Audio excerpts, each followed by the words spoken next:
क्रांति के पितामह महात्मा फूले साहब, शिक्षा की देवी माता सावित्री फूले साहब, आरक्षण की शुरुआत करने वाले छत्रपति साहू जी महाराज, समता स्वतंत्रता बंधुत्व के एवं न्याय के प्रणेता बाबा साहब,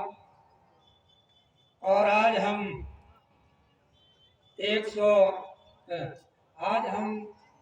59वीं जयंती शुक्लाल कुशवाहा की हम मना रहे हैं। सभी महापुरुषों के चरणों में श्रद्धा का सुमन अर्पित करता हुआ आज इस जननायक शुक्लाल कुशवाहा जी की जयंती के मुख्य अतिथि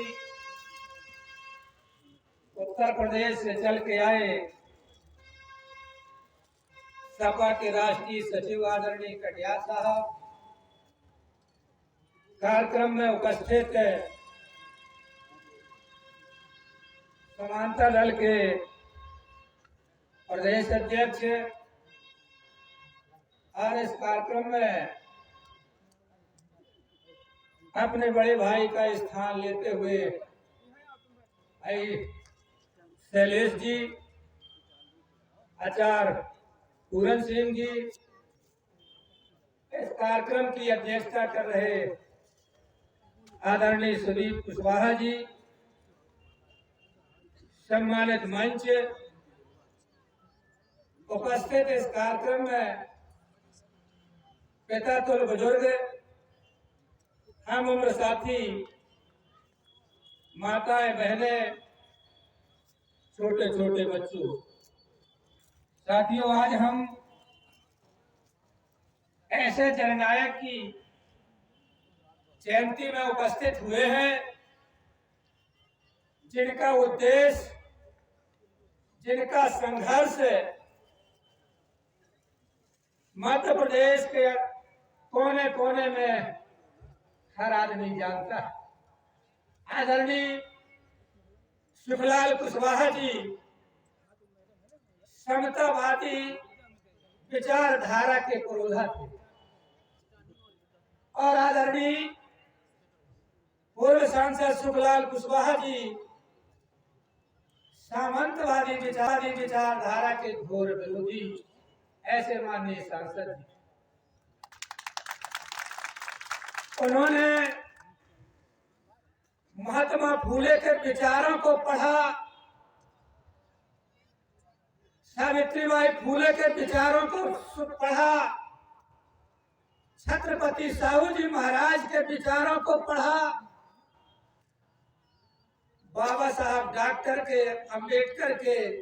संविधान को पढ़ा, और जब ये संविधान को पढ़ के बाबा साहब डॉक्टर अंबेडकर के फूले के विचारों को पढ़ करके तब उनके दिल के अंदर एक जुनून आया और एक काम करने का जज्बा आया कि अगर मेरे समाज के महापुरुषों ने ऐसा काम किया है, समतावादी विचारधारा पे चल के, चाहे वो ओबीसी का आदमी हो, अनुसूचित जाति का हो, अनुसूचित जनजाति का हो, अल्पसंख्यक समाज का हो, उनके हित और अधिकार के लिए उन्होंने अपना संघर्ष शुरू कर दिया। हम सांसद जी के साथ में जब भी पन्ना आते थे, जब पन्ना आए और पन्ना में जितने भी कार्यक्रम संघर्ष हुआ, और ये जो आज पन्ना में शुक्लाल कुशवाहा की ही देन है,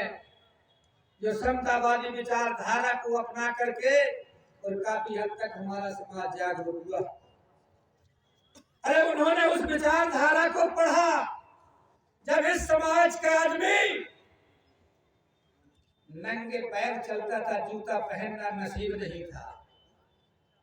कमर में झाड़ू लटका के चलता था और गले में हंडी बांध के चलता था। जब सांसद जी ने उन विचारों को पढ़ा तब उन्होंने ये संघर्ष शुरू किया और इतना संघर्ष शुरू किया, ऐसा संघर्ष शुरू किया कि जब समय मिला और ये समाज जागरूक हुआ तो अपने आप को इस प्रदेश के बड़े सामंतशाही कहने वाले, बड़े धुरंधर कहने वाले, ऐसे प्रदेश के दो मुख्यमंत्री और उनके साथ जब बाबा साहब डॉक्टर अम्बेडकर की समतावादी विचारधारा से वो चुनाव लड़े तो दो मुख्यमंत्रियों को हरा करके वो दिल्ली समाज ने ही भेज दिया संसद में। सांसद जी तुम संसद जाओ, सांसद जी तुम संसद जाओ और हमारी जो फ्रीडम विचारधारा से वो चुनाव लड़े तो दो मुख्यमंत्रियों को हरा करके वो दिल्ली समाज ने ही भेज दिया संसद में। सांसद जी तुम संसद जाओ, सांसद जी तुम संसद जाओ और हमारी जो पीड़ा है इस पीड़ा के लिए और संसद में अपनी बात रखो। ऐसे हमारे बीच में सांसद जी थे और समतावादी विचारधारा के विरोधा थे। लेकिन मैं आपसे ये कहना चाहता हूँ, ये निवेदन करना चाहता हूँ कि नीति कितनी भी अच्छी हो, नीति कितनी भी अच्छी हो, अगर उस नीति को चलाने वाले की नीयत अच्छी न हो तो वो नीति काम में नहीं आती है। बाबा साहब डॉक्टर अम्बेडकर ने इस देश की नीति तो बहुत अच्छी बना दी, संविधान को बहुत अच्छा बना दिया, लेकिन उस बाबा साहब डॉक्टर अम्बेडकर की बनाई हुई नीति को चलाने वाले लोगों की नीयत अच्छी नहीं है, इसलिए वह नीति हमारे काम में नहीं आती है। इसलिए भाइयों, आपसे मैं ये निवेदन करना चाहता हूँ कि ये चुनावी वर्ष भी 23 का है, शुरुआत है, पहला महीना है, इसलिए आपको ये माननीय सांसद जी के इस जयंती के अवसर पर ये संकल्प लेना होगा कि आने वाले 23 और 24 में हमें नीतिवान लोगों को संसद और विधानसभा में भेजना है। ऐसी आपसे आशा करता हुआ, विश्वास करता हुआ अपनी बात को समाप्त करता हूँ। धन्यवाद।